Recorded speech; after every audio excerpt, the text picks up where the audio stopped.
है। ये सत्य का साथ है, नुमाइश नहीं है, मेला नहीं है।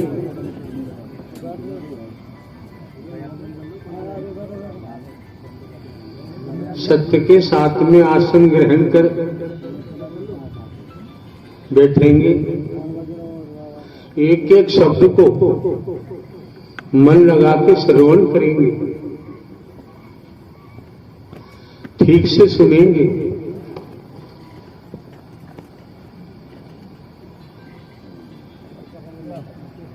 अगर आप चाहते हैं तो कायाकल्प भी हो सकता है,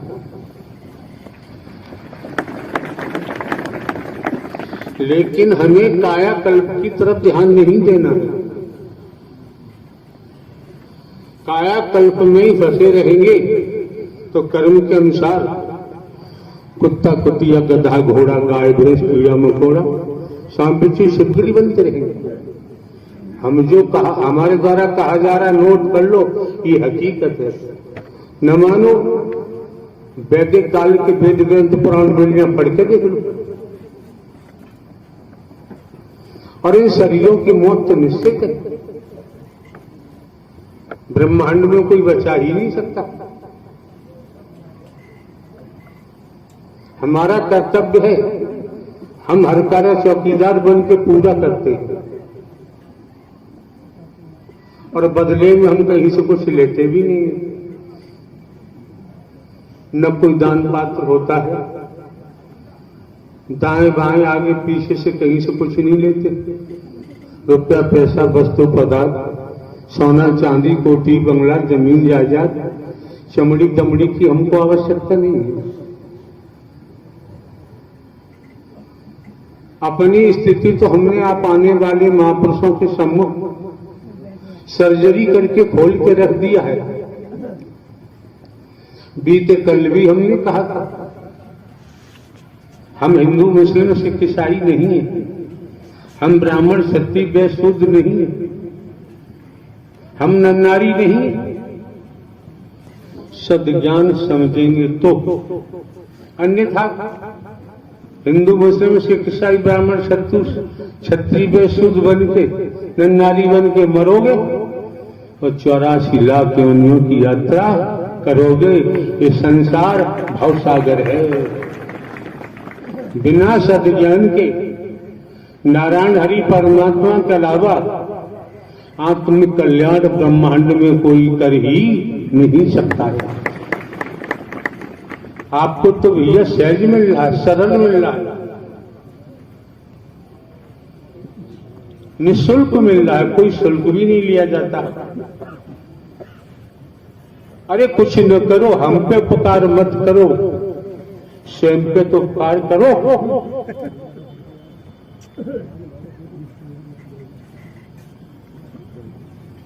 तो चमड़ी को हिंदू मुस्लिम सिख ईसाई ब्राह्मण क्षत्रिय वैश्य शूद्र को महत्व देंगे, इसी में फंसे रहेंगे।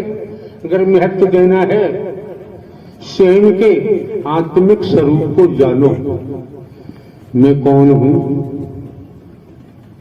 मैं आया कहां से हूं, मेरा रूप क्या है, मेरा स्वरूप क्या है, मुझे क्या करना चाहिए, मैं कर क्या रहा हूं। स्वयं के स्वरूप को जानना नितांत आवश्यक है। संसार का ज्ञान इकट्ठा कर लो, वेदों का कर लो, शास्त्रों का कर लो,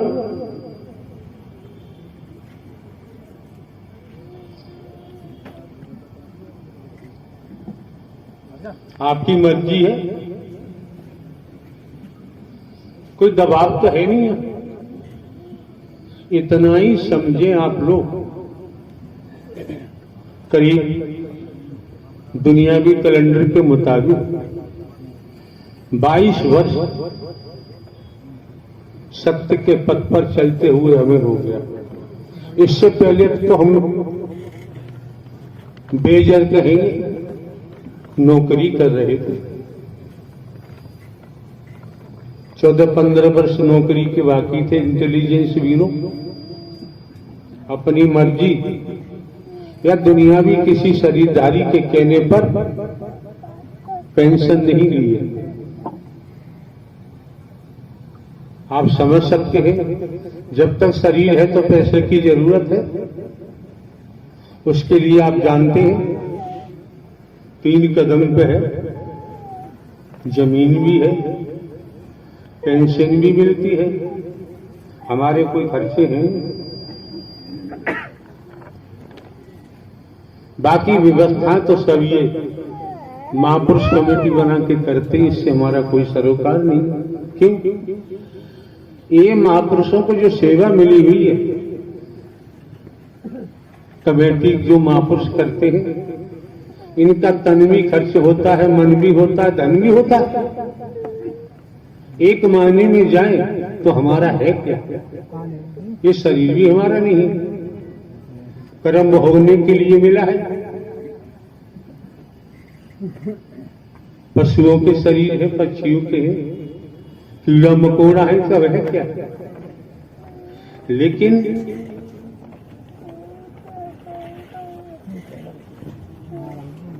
ये शरीर है, हाथ है, इसके ऊपर चमड़ी है। इतनी जानकारी सबको है। खाल कह देते हैं, चमड़ी कह देते हैं, स्किन कह देते हैं। है मेडिकल साइंस के द्वारा जानकारी होती है, समझ में आता है। ऊपर जो स्किन दिखाई देती है, इसके नीचे चमड़ी की 7 लेयर और होती है। ये मेडिकल साइंस के द्वारा पता चला। ये शरीर आपका पंचभूत का पुतला है। इस पंचभूत के पुतले को चला कौन रहा है? इतनी सी बात समझ ली। इसे चला कौन रहा है? इतनी बात समझने के लिए ढोंग, पाखंड, आडंबर, अंधविश्वास, ढकोसला में जाने की जरूरत नहीं। प्राणवायु शरीर से निकल जाती है तो मुर्दा घोषित कर देते हैं। अपान वायु शरीर में घूमती रहेगी तो भयंकर बीमारी पैदा कर देती है।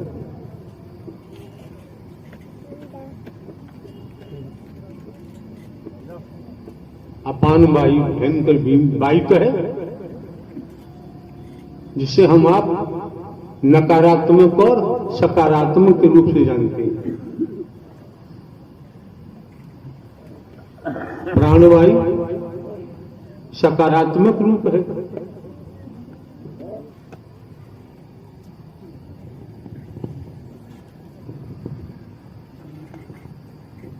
अपान वायु नकारात्मक रूप है।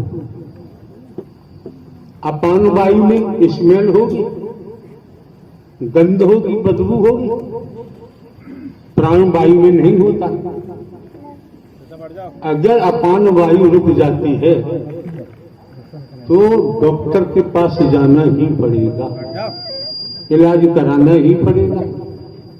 न जाओगे तो पिया बर्दाश्त नहीं होगी। और प्राणवायु जिसकी तस चल रही है तो आपका जीवन चल रहा है। लेकिन बाबूजी ये भी फाउंडेशन पर निर्धारित है, बुनियाद पर निर्धारित है। ऐसी ऐसी जगह हमको जाना होता है।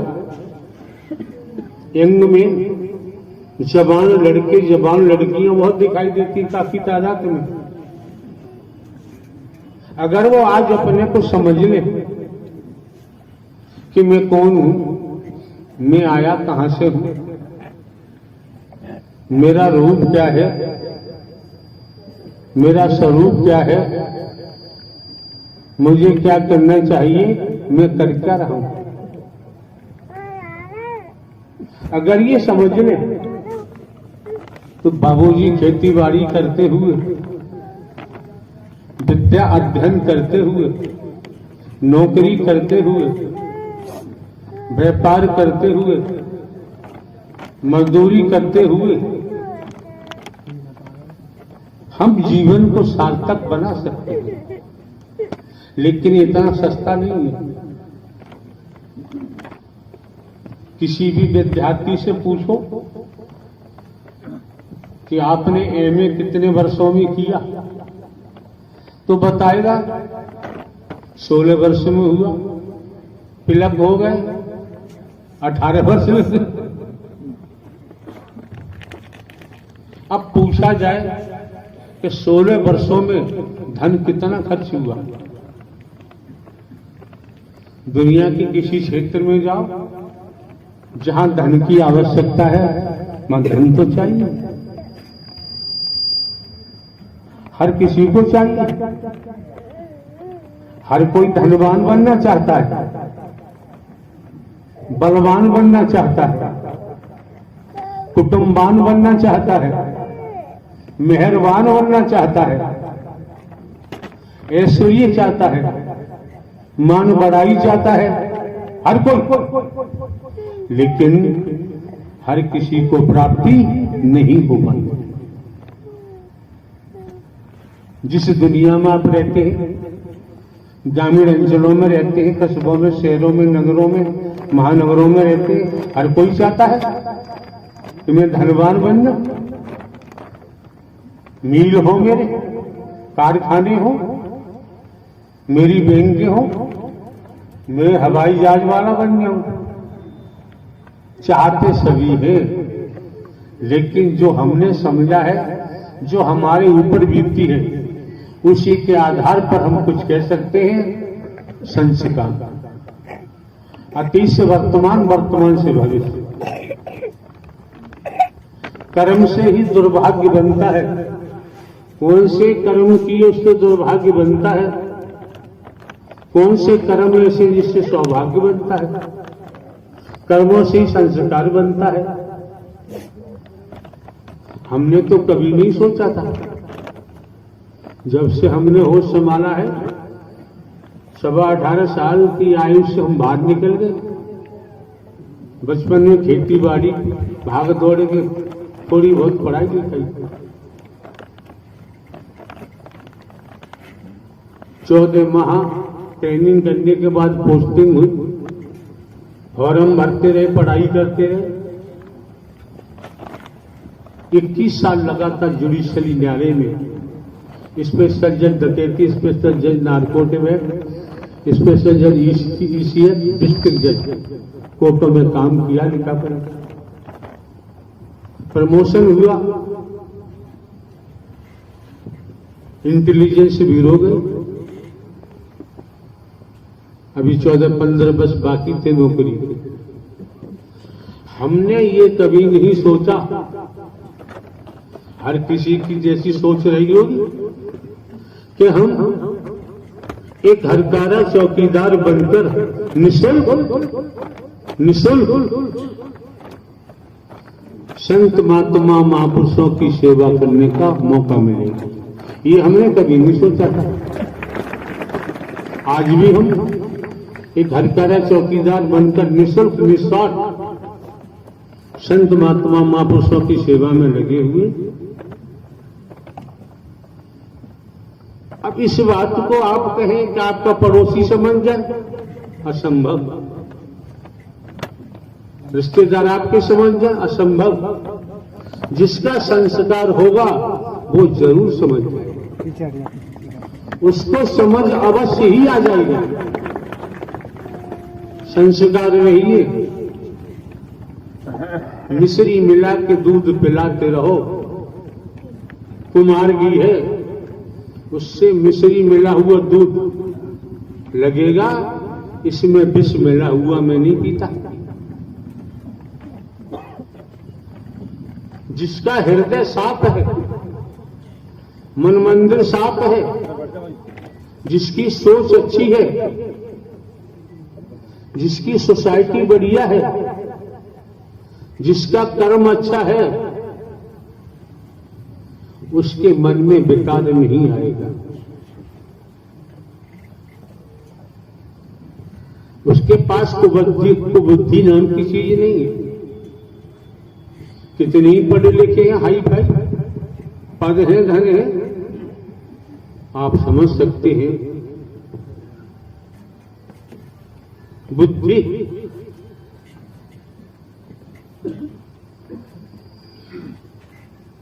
जिन्हें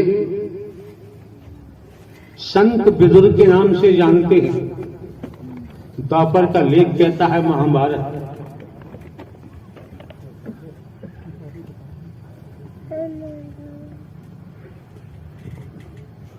कौरव पांडवों के वंश से ही संबंधित थे, महामंत्री थे। दुर्योधन के अड़ियल रवैया से दुर्योधन ने संत विदुर को राज्यसभा से बाहर कर दिया। कह दिया तू खाता हमारा है और गुण पांडवों के खाता है। महाभारत में प्रसंग आया। अब समझ सकते हैं, जब तक संत विदुर राज्य दरबार में रहे, धृतराष्ट्र को भी समझाते रहे, औरों को भी सद्बुद्धि बनी रही, और सद्बुद्धि राज्यसभा से बाहर कर दी तो महाभारत का कांड हो ही गया। तो बुद्धि ने करा दिया, मेरी ने करा दिया, अहंकार ने करा दिया। तो बाबूजी हम आप यहाँ एकत्रित हुए हैं, आप कितने ही पढ़े लिखे हैं, ये आपकी मर्जी है। अगर धन का घाटा हो जाए तो चिंता करने की जरूरत नहीं। परिवार का घाटा हो जाए, मरने गिरने चलता रहता है, तो डरने की जरूरत नहीं। जमीन जायदाद का घाटा हो जाए तब भी भय खाने की आवश्यकता नहीं है। जब आपको लगे कि सद्बुद्धि का घाटा हो रहा है तो सतर्क हो जाना चाहिए। अगर सद्बुद्धि का घाटा हुआ तो आपको आपके पतन से जगत में कोई बचा नहीं सकता। इस शरीर में कुबुद्धि भी वास करती है और सद्बुद्धि भी वास करती है। बीते कल आप लोगों को बताया गया था, राजा भरतरी, वैदिक काल का इतिहास,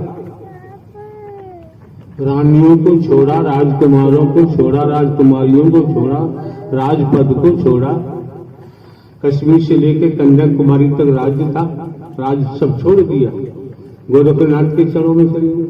अब यहां समझने की बात है, बहुत समझने की बात है। लंकापति रावण का नाम आता है त्रेता में, स्वर्ण महल बताए जाते हैं। आज वर्तमान की स्थिति को देखो, अगर महल बनवाने से, गहराई से समझिए, महल बनवाने से, बिल्डिंगें बनवाने से अगर परमात्मा मिल जाता तो राजा भरतरी को महल छोड़ने की जरूरत नहीं पड़ती।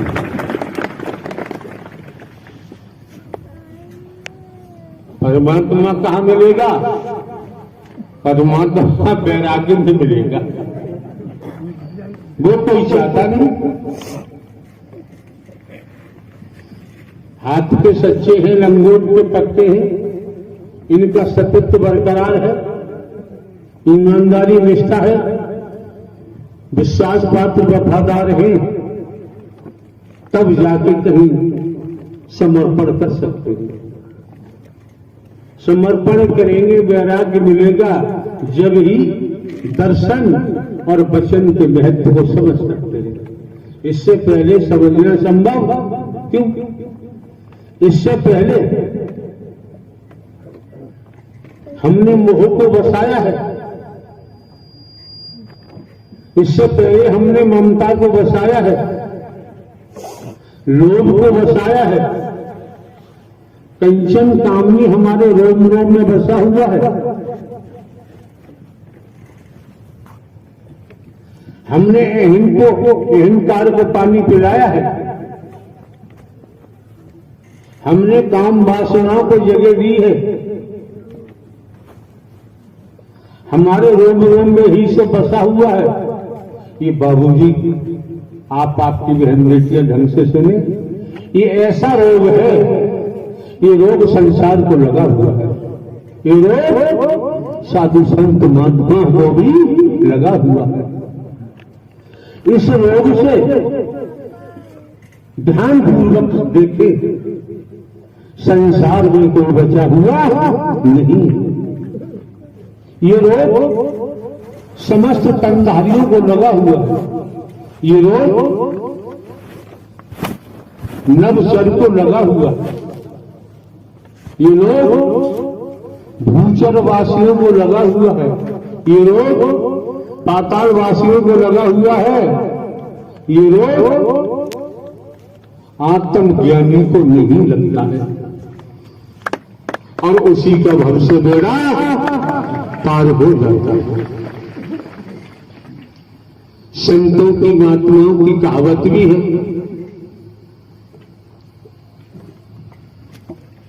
आत्म ज्ञान बिना नर भटके, कोई मथुरा कोई काशी, जन्मे मीन प्यासी, वो सुन आगे झेलना पड़ेगा। ये जरूरी नहीं है कि जन्म दोबारा मिल जाए, आज ही झेल लो, आज ही झेल लो, जन्म मरण से बच जाओगे। मां के पेट में मल मूत्र के अलावा कुछ नहीं होता है। पति पत्नी सहवास के